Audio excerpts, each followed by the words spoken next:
E eu queria continuar nesse assunto porque o que foi dito pela senhora é de uma gravidade tão grande que choca e deixa, tenho certeza, o nosso ouvinte aqui perplexo, não é?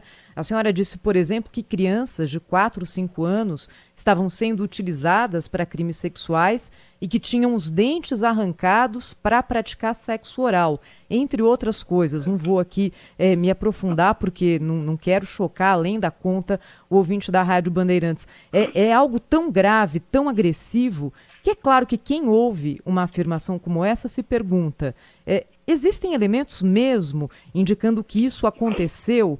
Quando isso aconteceu? E o que foi feito para impedir que isso seguisse acontecendo? Quais são as respostas que a senhora tem para isso, senadora? Thaís, veja só, isso tudo é falado nas ruas do Marajó, nas ruas da fronteira. No começo do meu vídeo eu falo Marajó, porque é onde a gente começou o programa. Mas o tráfico de crianças no Brasil acontece em áreas de fronteira.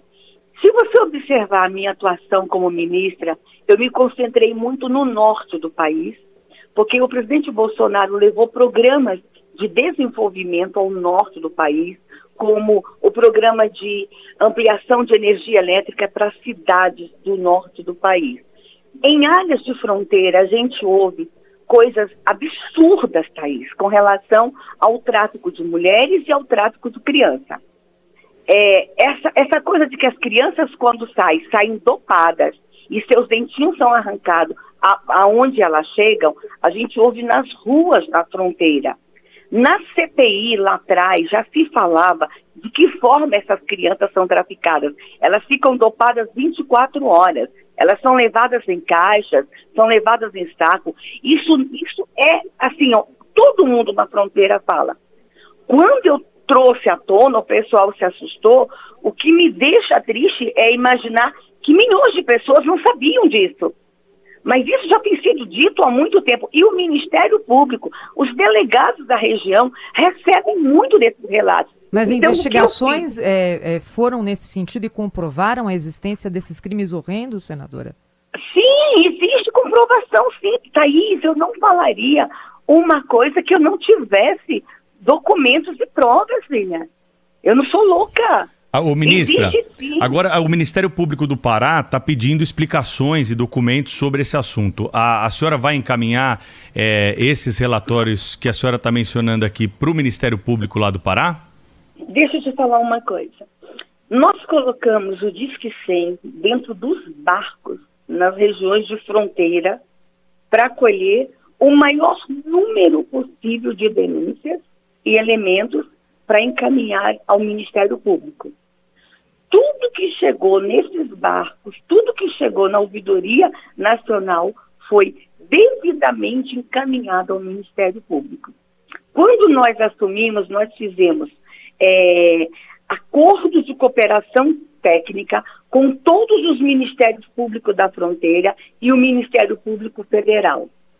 Eu só quero lembrar que as coisas que chegam na ouvidoria, a ministra não tem acesso. A ouvidoria encaminha diretamente ao Ministério Público, porque são dados sigilosos. O que eu falo no meu vídeo são as conversas que eu tenho com o povo na rua. Eu não tenho acesso, os dados são sigilosos. Mas nenhuma denúncia que chegou na ouvidoria deixou de ser encaminhada.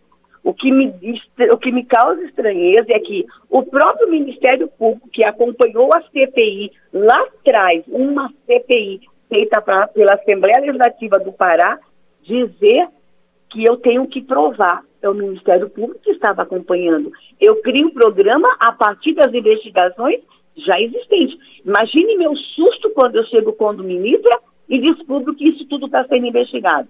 Então, o Ministério Público investigava e eu entro com um programa de desenvolvimento socioeconômico.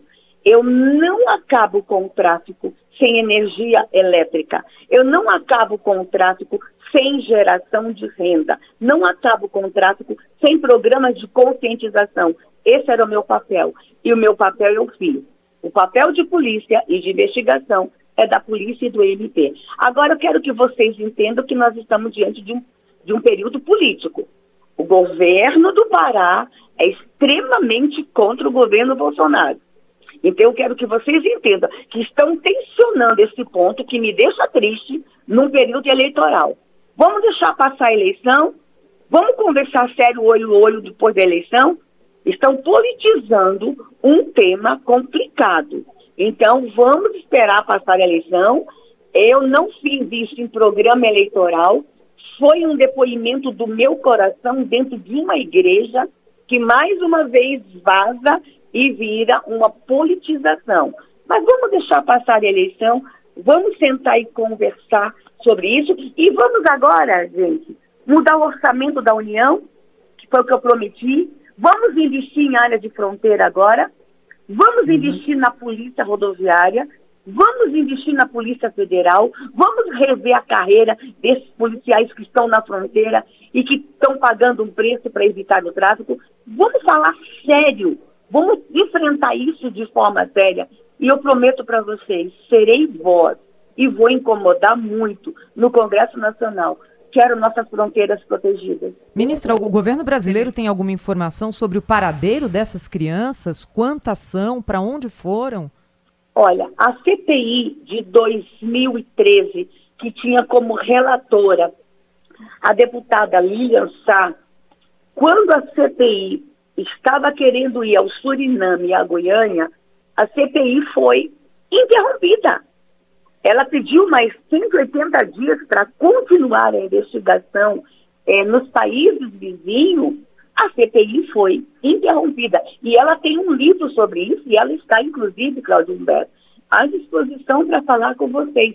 Ela me procurou essa semana e disse, sempre quis falar, por que não me deixar ir para as fronteiras? Ministra, a senhora é a favor de uma CPI no Senado sobre esse assunto a partir do ano que vem? Já estamos preparando o requerimento.